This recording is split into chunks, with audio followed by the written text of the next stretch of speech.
Om Namo Bhagavate Vasudevaya. Om Namo Bhagavate Vasudevaya. Om Namo Bhagavate Vasudevaya.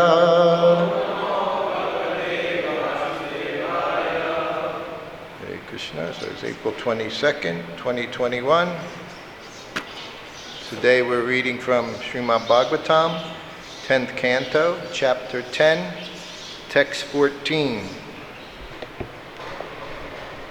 Yathā kaṇṭaka-viddhāṅgo jantor necchati vyathām jīva-sāmyaṁ gato liṅgair na tathā-viddha-kaṇṭakaḥ. Yathā, just as kaṇṭaka-viddha-aṅgaḥ, a person whose body has been pinpricked, jantoḥ, of such an animal, not, icchati, desires, tam, a particular, vyathām, pain, jīva-sāmyam, gataḥ, when he understands the position, is the same for everyone. Liṅgaiḥ, by possessing a particular type of body. Not. Tathā, so. Aviddha-kaṇṭakaḥ, a person who has not been pinpricked. Translation. By seeing their faces, one whose body has been pricked by pins can understand the pain of others who are pinpricked. Realizing that this pain is the same for everyone, he does not want others to suffer in this way. But one who has never been pricked by pins cannot understand this pain. Report by His Divine Grace Srila Prabhupada. There is a saying, the happiness of wealth is enjoyable by a person who has tasted the distress of poverty.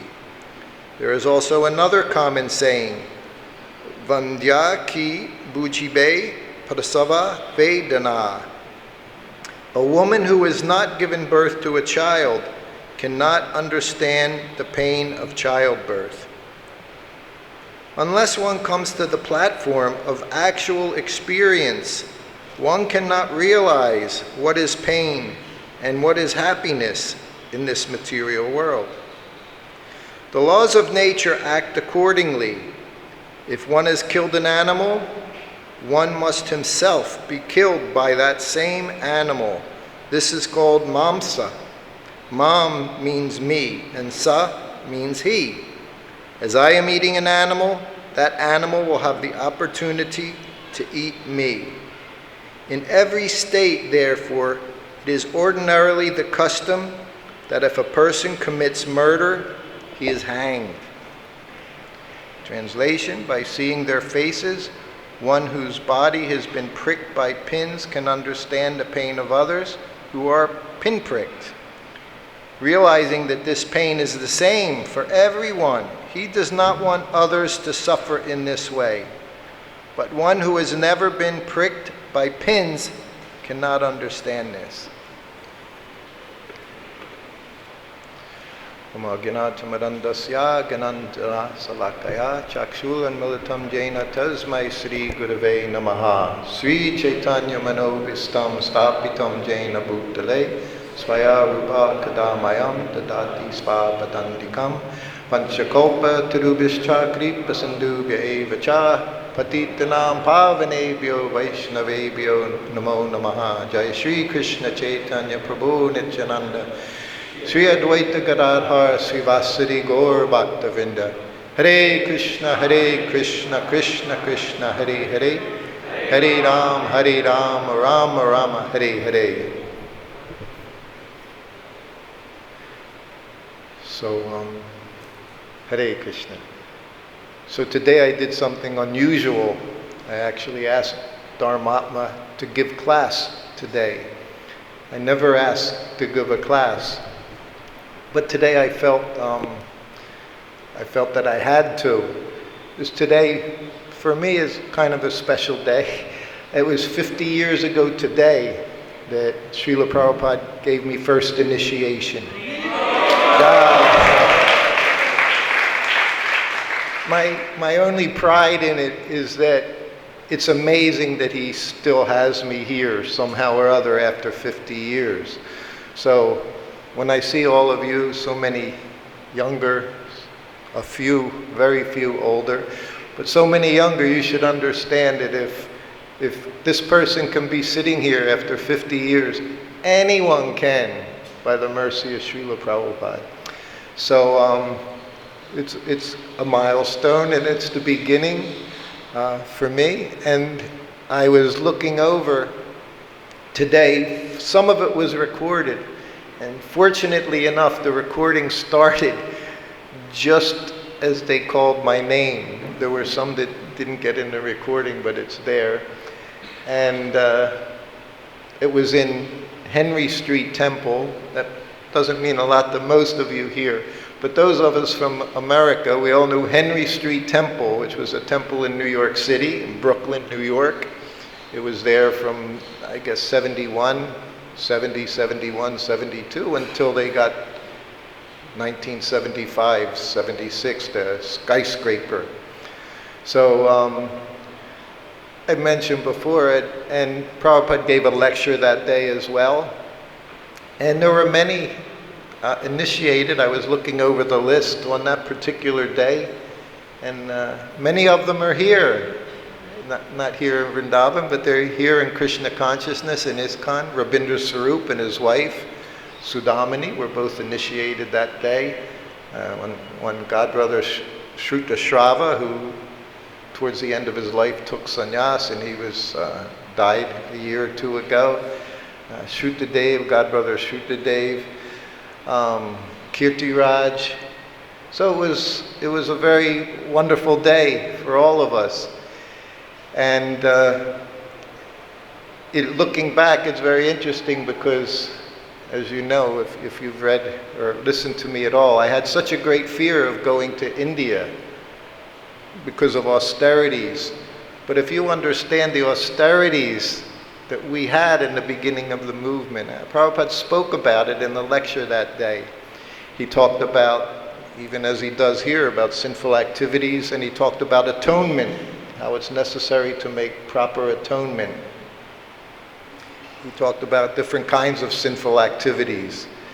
And he said, depending on those activities, he said, you have to take medicine. Right? Medicine's your atonement. And he said, but some medicines, they're very costly.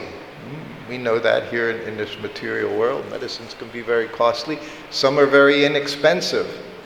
But depending on the activities, you require certain medicine.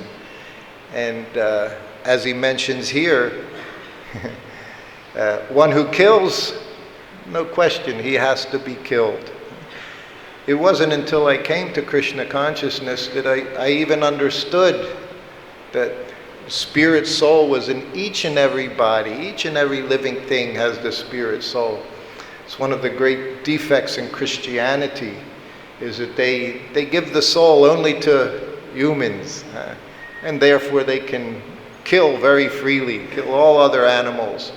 But here it's said very specifically, a pinprick, everyone getting in this material world, getting pricked by the pin.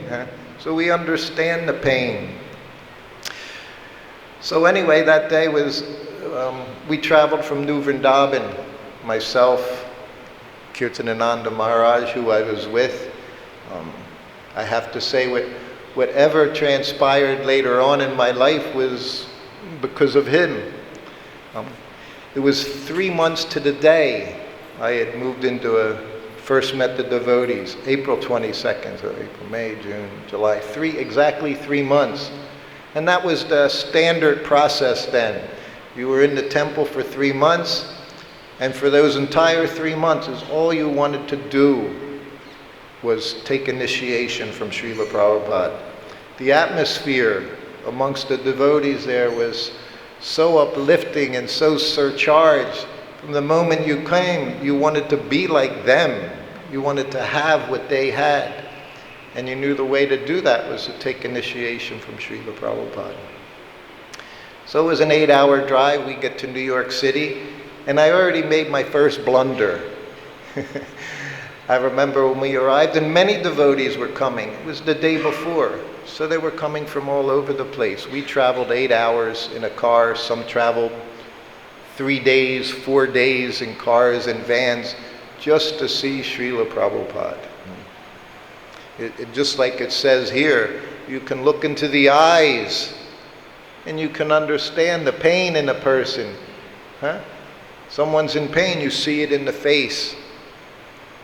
Even when one is unconscious. I remember some time ago, it was in a hospice, and the person was already, devotee lady, she was already not conscious to us. Consciousness was there, and the nurses, just by looking at the face of a so-called unconscious person, they would look at the face, and depending on what they saw on the face, they would administer pain medication. Because conscious or unconscious, sleeping or awake, if you're in pain, it shows.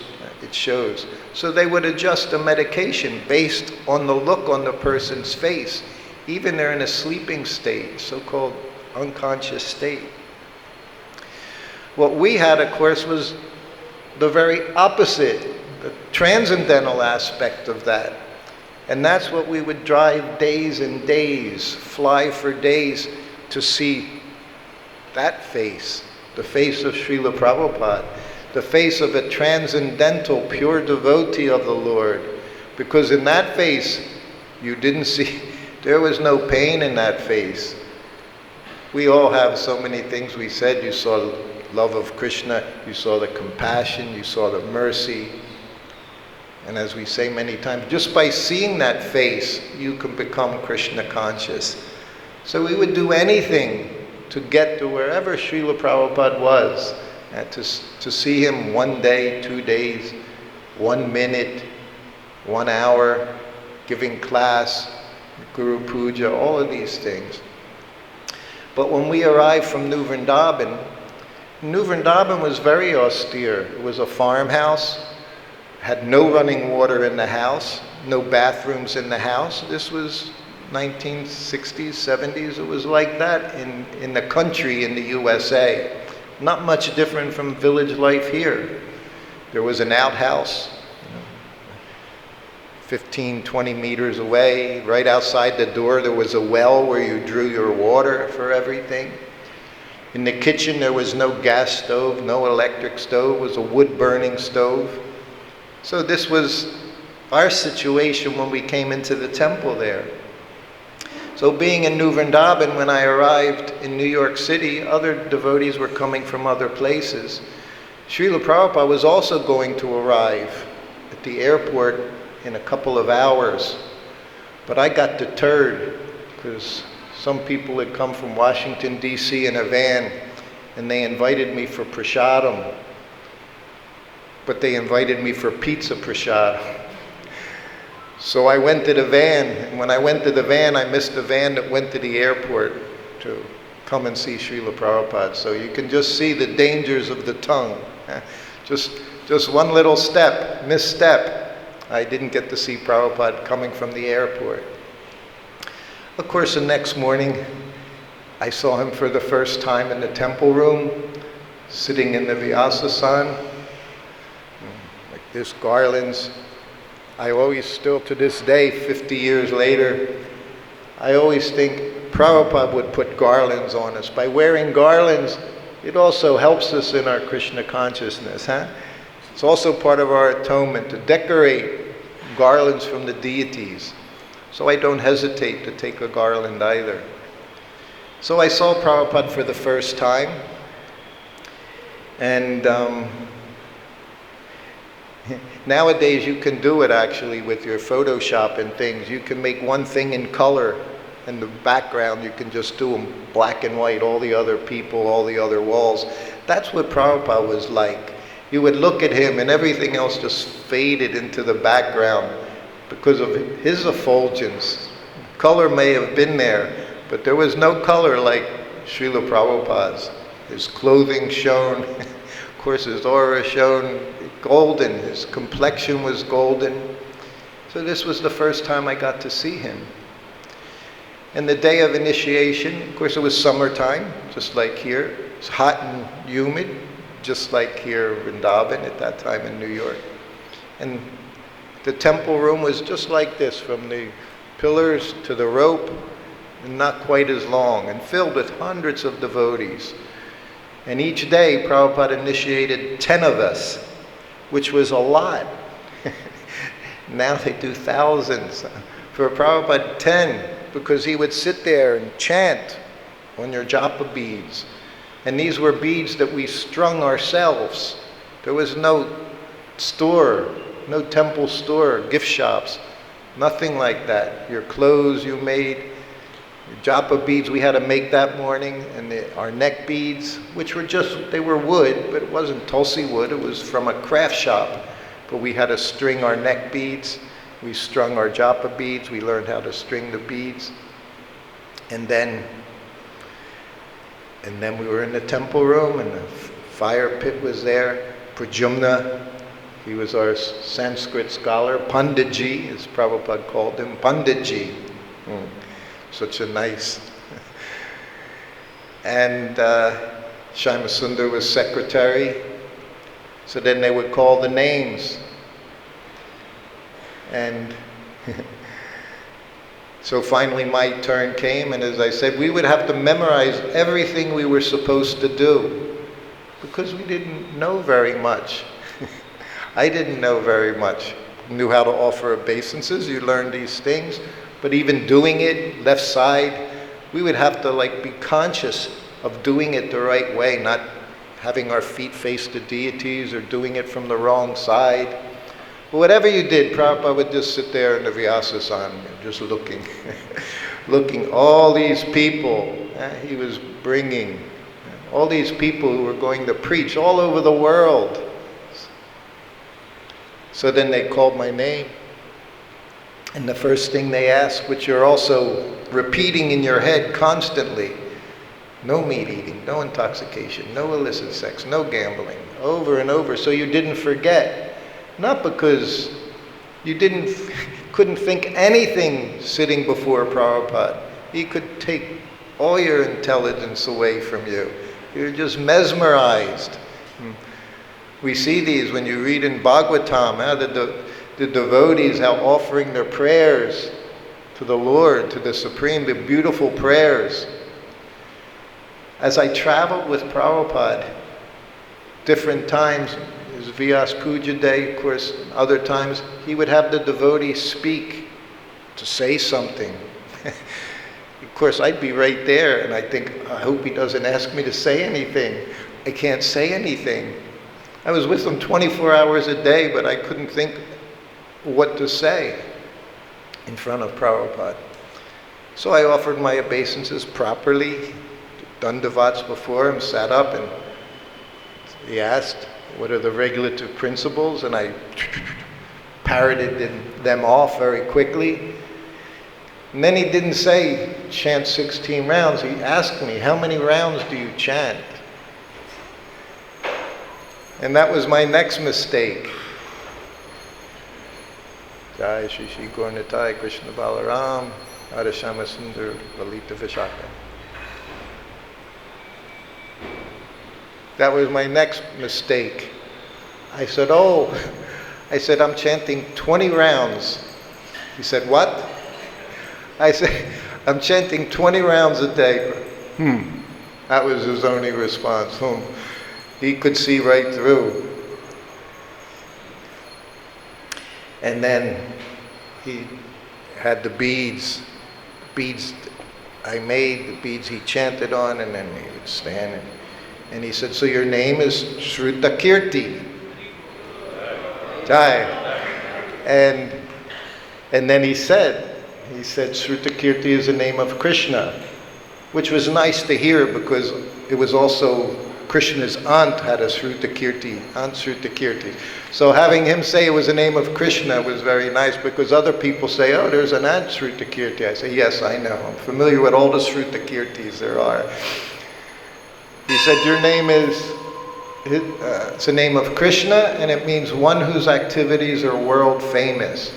So then the devotees all went, oh, Hari Bol. And then he looked at me and said, and you are Srutakirti Das. Okay. So again, he brought me back down to earth. So that was 50 years ago. Whoever imagined, so many years ago we would be in this situation. I never imagined. There wasn't a temple here in Vrindavan. There's nothing here in Vrindavan for ISKCON. Prabhupada had sent a few devotees over the year before for the first time. So, of course, went back to the seat and somebody asked me my name and I said, I don't know, We would find it posted on the door in front of Prabhupada's room. His Prajumna would write your name, your birth name, and then he would put the Sanskrit name with diacritic marks on it, and you would write it down, and you would pin it on yourself, so everybody knew what to call you then. So that was, we stayed there for some days, then we came back. So anyway, it's been a very long journey. I've been, again, everything is by Prabhupada's mercy, and not just for me. Everyone here, the more you realize your situation to be here, to be doing service within Prabhupada's society.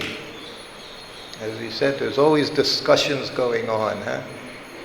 Devotee, I'm a devotee, I'm a disciple, but I'm not in ISKCON. And so many things are there as the years go by. Even when Prabhupada was here, and Prabhupada said, I am ISKCON.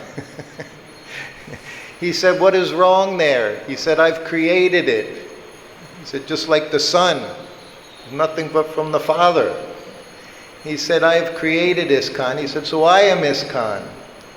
So we're all serving Srila Prabhupada. See, this is the mercy that he gave us, that we can all render service directly to Srila Prabhupada. So in this verse, of course, it talks about pain, pain and pleasure. I learned, even before becoming a devotee, I had a realization once. I had gotten very sick. I think I was in high school, senior in high school, 17 years old. I got very sick. And then when I got better, I realized only happiness in the material world is being healthy. If you're healthy, that's your happiness. That's what it's limited to. Nothing else is there. Everything else, your reactions are there, what we're discussing. And I felt that at that time. It was a couple years later, then I was with Srila Prabhupada. And I said, then traveling with him, many pinpricks. We're always getting pinpricked in this material world. And you can see it. You can see it in the faces. Look at Prabhupada's faces. 20,000 photos. If you're lucky enough to get a hold of a file, there's like 20,000 photos of Srila Prabhupada. 20,000. Once Vishaka, Yadubara's wife, who took so many thousands and thousands of pictures, she was in the room with Prabhupada and she was taking photographs. She said, is it okay? Prabhupada was, yes. Prabhupada was, he totally ignored the camera. You know, when we take our cameras out, we have our poses, stomach in, smile on. So Prabhupada, he just went on like nothing else was happening around him. No cameras were there. At class, they had to use, our German isn't here, they had to use Leica. Leica camera was the only camera you could use in a class. Why is that? It was the only camera that when you clicked it, it didn't make a noise. It was silent. Because even that click, that disturbed Prabhupada when he was giving class, naturally. So they would do that. So Vishaka, she was there taking photos, and she said, "Is it okay?" And Prabhupada said, "Yes." And then he looked at her, and he said, "Do I look okay?" And she laughed. She said, "Prabhupada, you always look wonderful, transcendental." That was Prabhupada. So that's what we saw. We would see that person. Someone asked Prabhupada, "What does it mean? What do you think when you chant Hare Krishna?" And there's one time, what was his answer? That one, many answers. He said, "I'm fearless." So this is the face of a devotee. He's fearless. He's not concerned about any pinpricks in this material world. There's no pinpricks can bother him. So when I came to India with Prabhupada, I got sick. Like I had never been sick. First time jaundice. I had a reprieve in Vrindavan. For 1 month, when we were here in Vrindavan, Kaṇṭaka 1972, I was eating whatever was brought to me and drinking whatever water was available. There was no little bottles of, Himalayan water, and yes, all these things were there at $1 a bottle. No, we just drank from whatever was handed to us. So for a month I was okay. But then it finally hit my body, one disease after another disease. And I said to Prabhupada, "I have never been so sick." He looked at me. He said, "Really?" He said, that's very unusual. He said, our natural condition is disease. He said, we're always diseased. He said, to be healthy is very rare. He said, to be sick, he said, that's normal condition. Yes, Prabhupada. He saw everything so differently. But gradually he trained. He was training us the proper way to see things. Proper way to see just a flower. I always mention those jasmines. We have jasmines are blooming now. MVT. If you get out early enough, 5 in the morning, you can find some jasmine flowers that haven't been picked by the other devotees for their deities. So those jasmine, Prabhupada, he was very fond of the jasmine. And he told me to get them every night before he went to bed. And then he just, this is Krishna. That's not a pinprick, that's Krishna. So that's what Prabhupada saw. He saw Krishna. He saw things very differently. On a morning walk, when he saw Mexico City, he's with 20 devotees, GBC, sannyasis, and he stopped at a dead tree. And I'm standing with the microphone. That was my, again, very fortunate service. You're holding the microphone, you're next to him. So I'm holding the microphone. So he looks at all of us, all his 20, 30-year-old boys. He said, why did the tree die?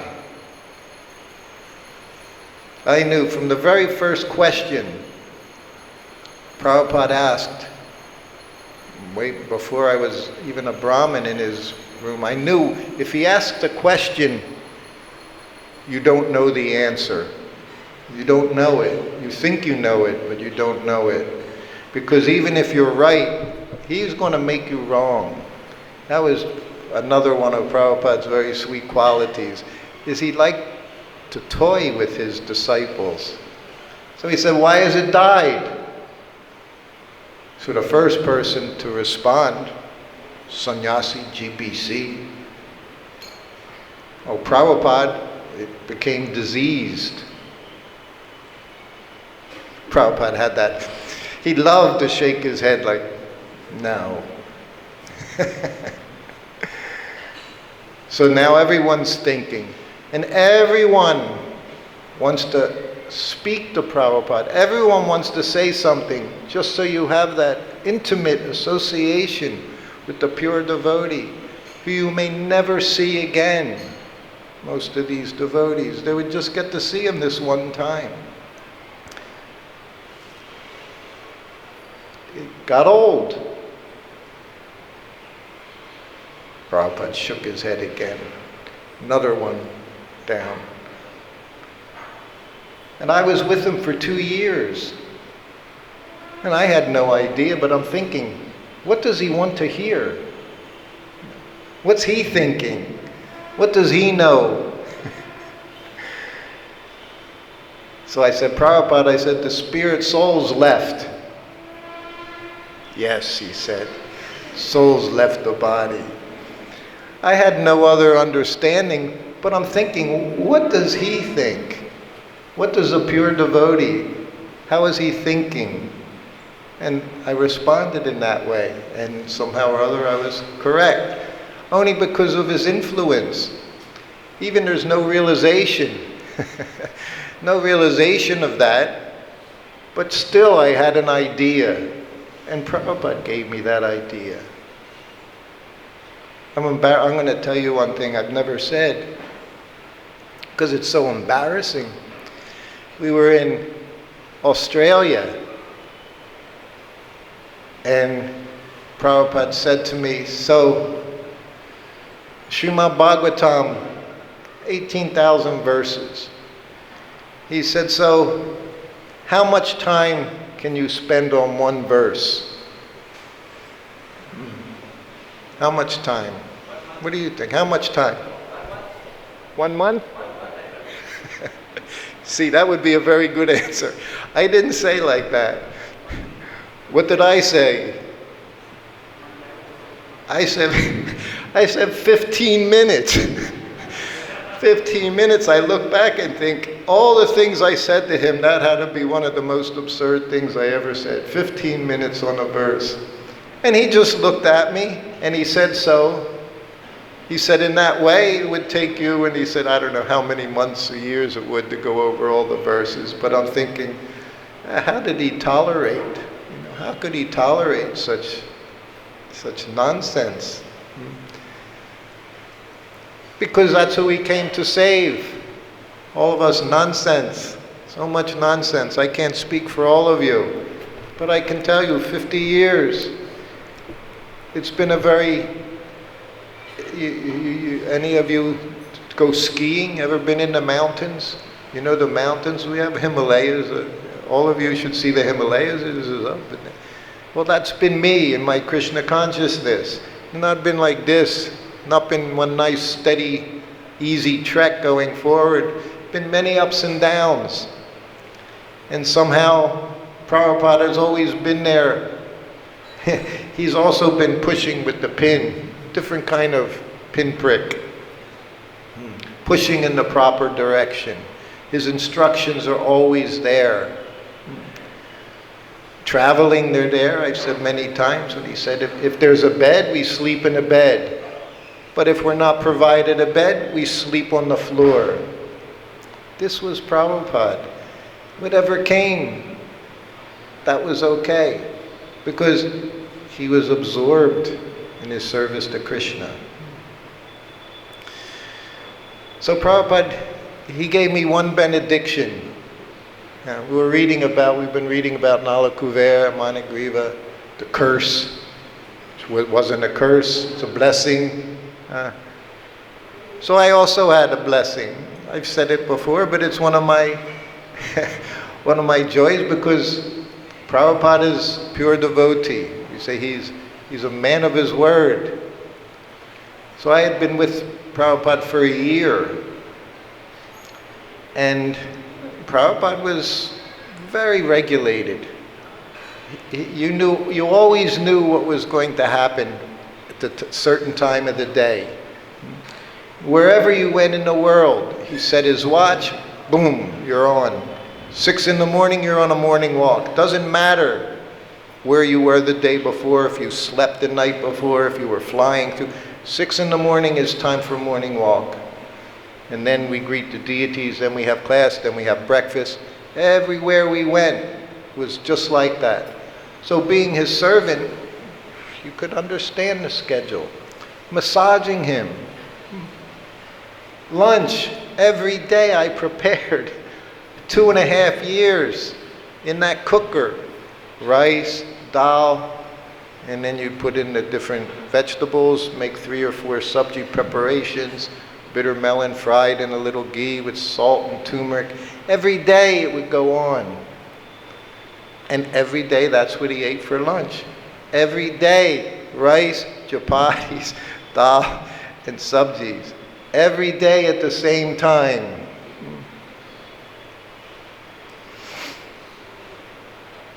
So, being with him, if you have any intelligence given by Krishna, you understand the routine, you know what to do. So even massaging him, I knew how long to massage his head, how long his back, pulling his fingers, massaging his feet, always until he shook his head. And that could be from 1 to 2 hours.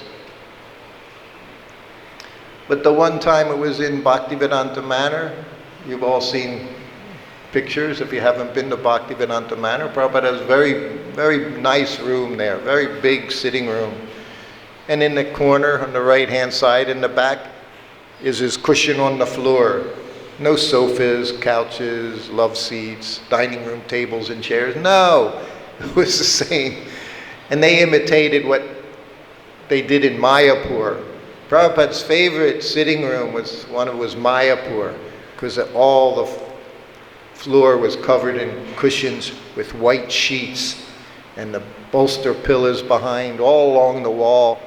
Prabhupada had his bolster pillow behind him with just a cushion on the floor. You see those pictures, Prabhupada in Mayapur? Very relaxed in Mayapur. Prabhupada was very relaxed in Mayapur. So at the manor, they did like that. Big, big room, all white sheets on the floor. Guests would come, they would all have a nice sitting place. But the floor was very beautiful wood. I don't know what kind of wood, but they were like 50 feet long, these pieces of wood. It requires special. Anyway, the one day I'm massaging Prabhupada, and I'm rubbing his head with the sandalwood oil, and then I do his back. He said, as hard as you can.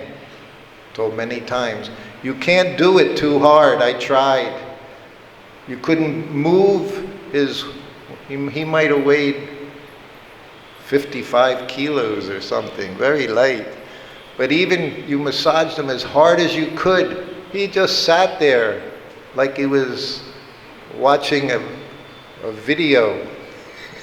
Just sat there comfortably, testing me as hard as you can. I realized I couldn't do it that hard. I thought I could, but he won. So I massage his back, and then I get up to go beside him, because now you're going to rub his chest. I never asked what to do. I used to rub his belly. Prabhupada had nice belly. I would rub it. And then his arms. And he would just, whatever you did, he would just sit and grab his arm, pull everything down, and grab his fingers, and yank his fingers, crack his knuckles. But when I moved to the side, I knocked a bottle of mustard oil, and the cap wasn't on it. Something he would tell you, put the cap on the oil. Imagine such a little thing, and he's going to tell you that, because he knows just the little things matter. but I didn't. So when I went to the side, I knocked it over, and of course it started spilling all over the nice shiny wood floor. Prabhupada grabbed it. Even I didn't grab it. His reflexes were quicker. He picked it up, yelled, "You fool! You'll be intelligent when you're 80. Then it got quiet. Then he said, "Go get a katuri." I ran out of the room, came back with the katuri. Might have been the one time, I don't remember if I offered obeisances when I came back in the room. Always offered obeisances, in and out. But it was not a good situation. And he was angry. You didn't want to make Prabhupada angry. You never wanted to make Prabhupada angry. I definitely did not like to see Prabhupada angry. I didn't mind, I didn't even like seeing him yell at others. Sometimes I did, depends on who the person was. And it depends what he was yelling about, because there was real anger and then there was just chastising your disciple kind of anger, which was much different. So I came back and it's the room is light, but it's very dark in the room, very heavy now. And maybe it's all just me, but I'm thinking, Prabhupada is so upset. He's not even looking, won't even look at me. And he said, "Do as I'm doing." Another wonderful instruction. His first instruction when I became his servant was, "Follow me." That's what we're doing. We're following Prabhupada. So then he said, "Do like I'm doing." And Prabhupada just put his hand in the oil on the floor and start scraping it into the cup. So for the next few minutes, the two of us, not a word is spoken, scraping the oil into the cup. And then I got done. And then he looked at me and said, "Now use that oil for the massage." So that was like another dagger.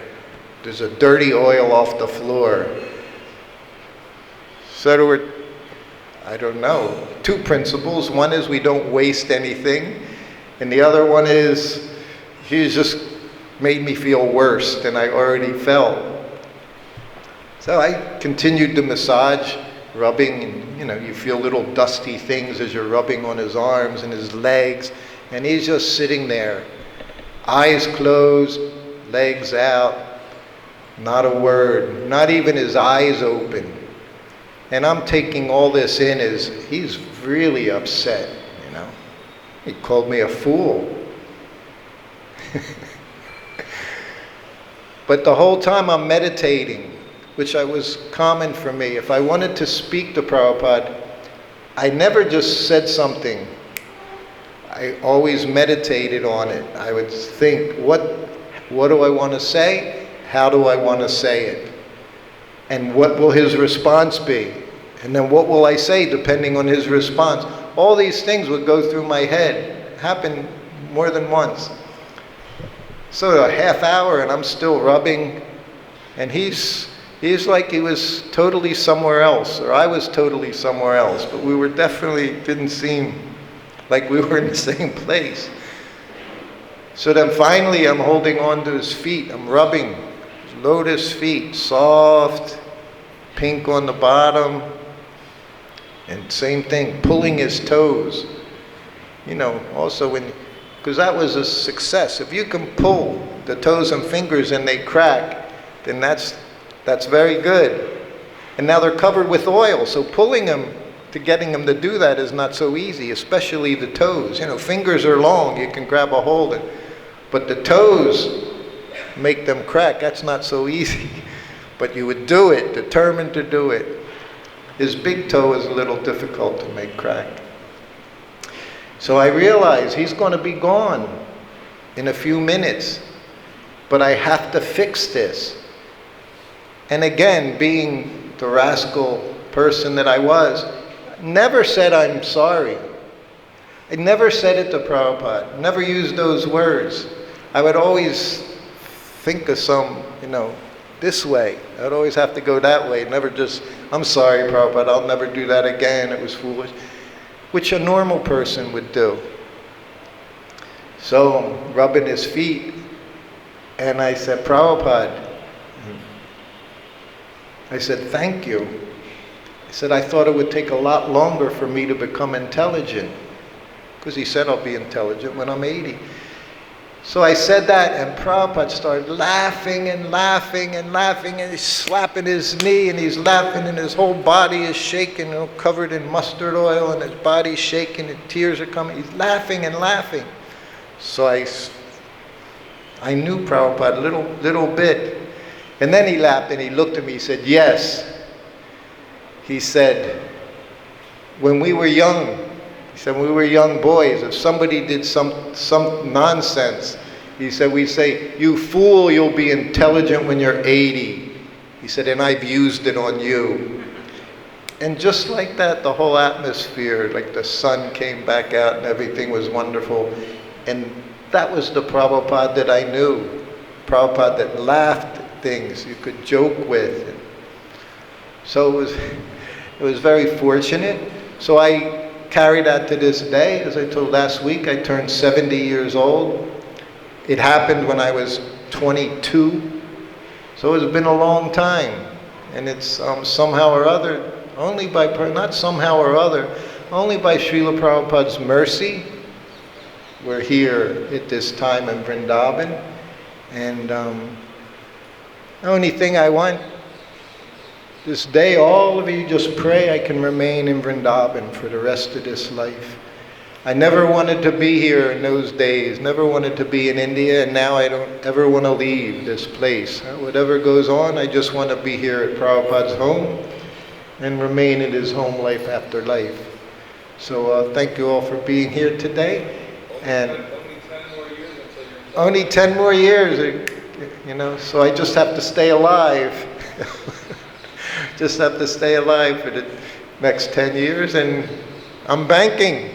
I'm going to become intelligent. So it's still not there. There's a shadow intelligence is there, because there's no realization, but the words I know some of the words. So any questions? Hare.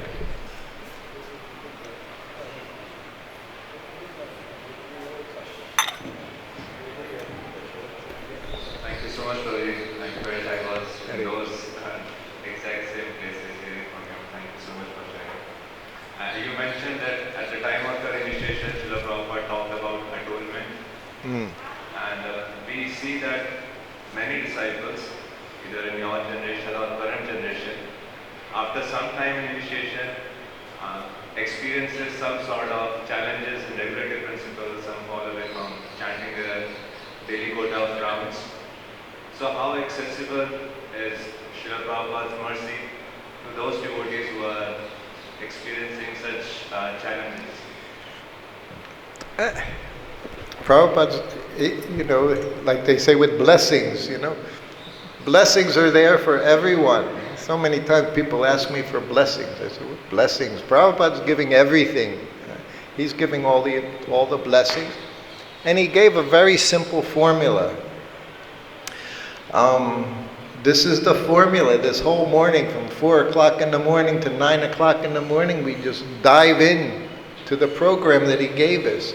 That's our atonement. That's how we take care of all of our business, all of our family business.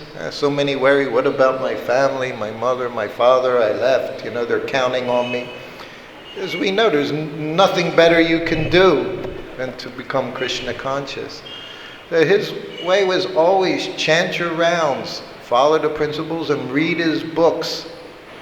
Read his books every day. What I do see, those that have served him, even personally over the years, we know over the years so many people have left. They all seem that Prabhupada comes for them. I have a confidence that when we leave, Prabhupada comes, takes us by the hand. I've seen it, I've heard it. I don't know where he takes you. That's his business. That's our business, depending on what we've done. But Prabhupada's always there. As he said, of course, if you don't come back, I have to come back. He said many different things. Here in Vrindavan, He said his illnesses were due to those not following. The leaders not following created illness. People touching his feet, he said, created difficulties. So many things. Our business is to encourage those. That's, there's so many devotees. We have so many Prabhupada disciples are all over the world. As I mentioned 2 years ago, Bhakti Churu Maharaj wanted to have another big gathering and just invite all of them to come. So it's not just their business, what they're doing, it's also what we're doing. What are we doing to make that home? Everyone has a place, a home the whole world can live in. What to speak the whole world, what about Prabhupada's followers? We got to make the home comfortable for them one way or another. By knowing whatever, they're welcome. The last class I gave, I told a story.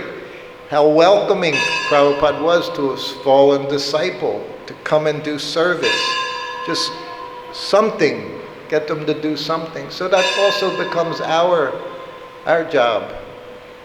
Just like I came here a year and a half ago. He kept trying to get me to do service. And I was very resistant. I was very resistant for almost a year. I don't like to get involved, I don't like anxiety. I don't like stress. I don't like confrontation. And that's all you get. You get involved with management. It's filled with stress, anxiety, confrontation, chastising others. Why would anyone want to do that except as a service for Srila Prabhupada, for his mission?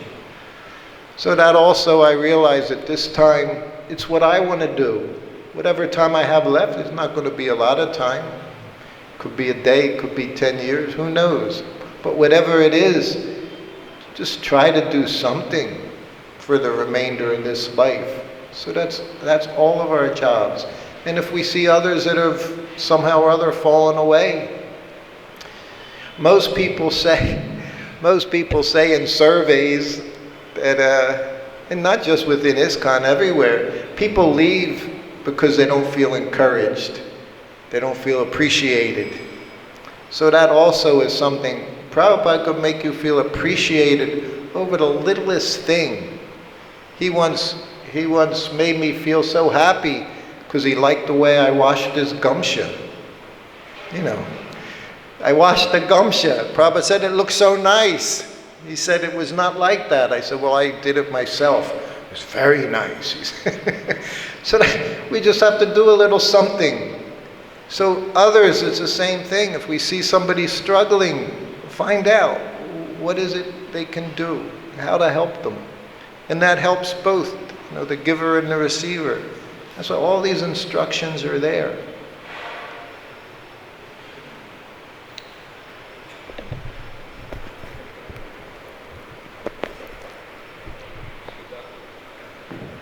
Maharaj, she left for quite some time and got covered over pretty heavy. When I was in Los Angeles in '93, I believe, when they had that earthquake, he came there because he was ready to leave his body. Somehow he felt the love of the devotees and Prabhupada.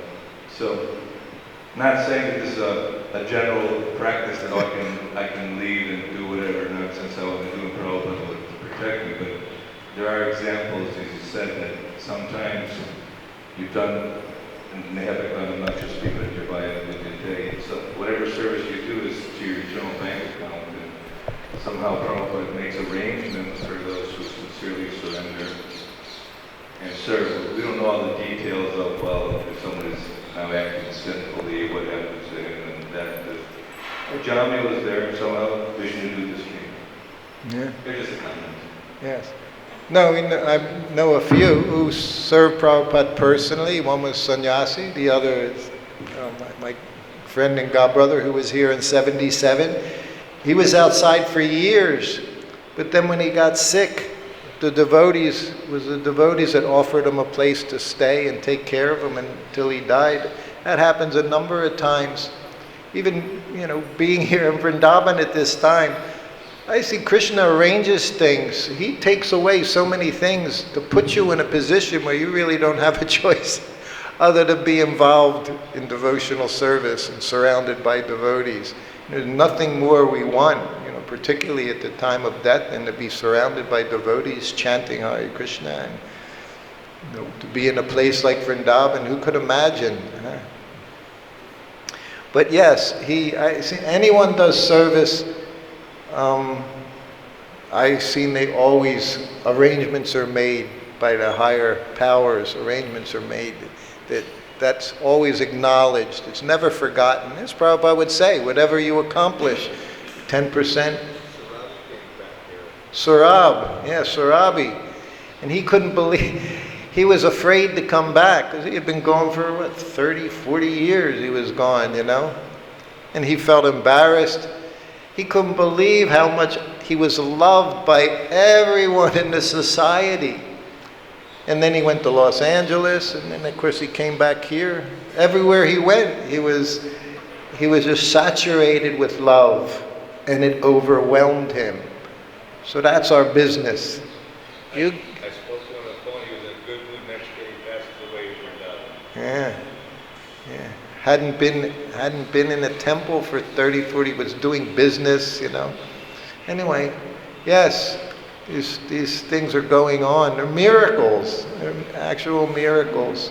And it gives us faith, those who are still around. You stick to the process. Even when one falls away, Krishna makes arrangements. What to speak if you can just stick to the process despite all the pinpricks that are there. Hare Krishna.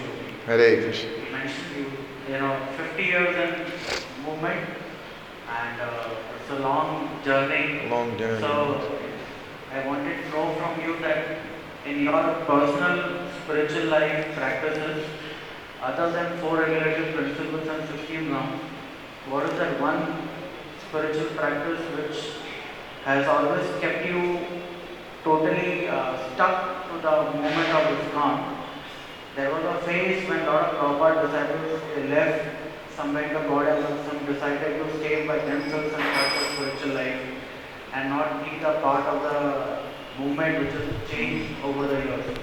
But spending 50 glorious years and still being that active preacher and spreading glories of Prabhupada. So what is that which keeps you totally stick to the moment? If you could share with us. And I have 2 questions.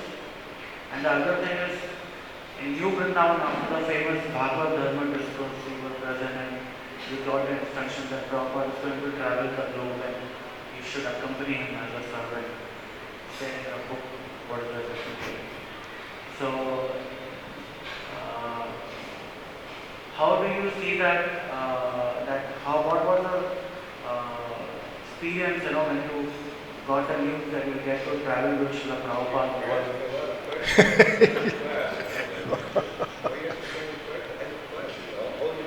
Okay, so first question. I was living in temple environment from 71 to 83. Just in 83, I moved out with a family, had a place. It wasn't near a temple. And for the next 15 years, I was not very involved in ISKCON. And afterwards, when I did come back, I felt like actually I had been protected for those years by not becoming discouraged by many things that were going on that could have been very discouraging, and were to many. Many felt like they were removed and everything. But I was independently did whatever I did. So I felt that I was like put off and saved for later. So I'm hoping that later I'm doing something with. And what really inspires me is just remembering Srila Prabhupada, speaking about Srila Prabhupada, because he's present. He's always present, but just like Krishna, he's present in his pastimes. Lord Chaitanya is present when you're chanting the holy name in Harinam. And Prabhupada's presence is there. So I feel it strongly when I engage in his activities. As for the other question, and we'll skip that for now. It's prasadam time. Yes. Only one per person. All right. We can stop here. Srila Prabhupada ki jai.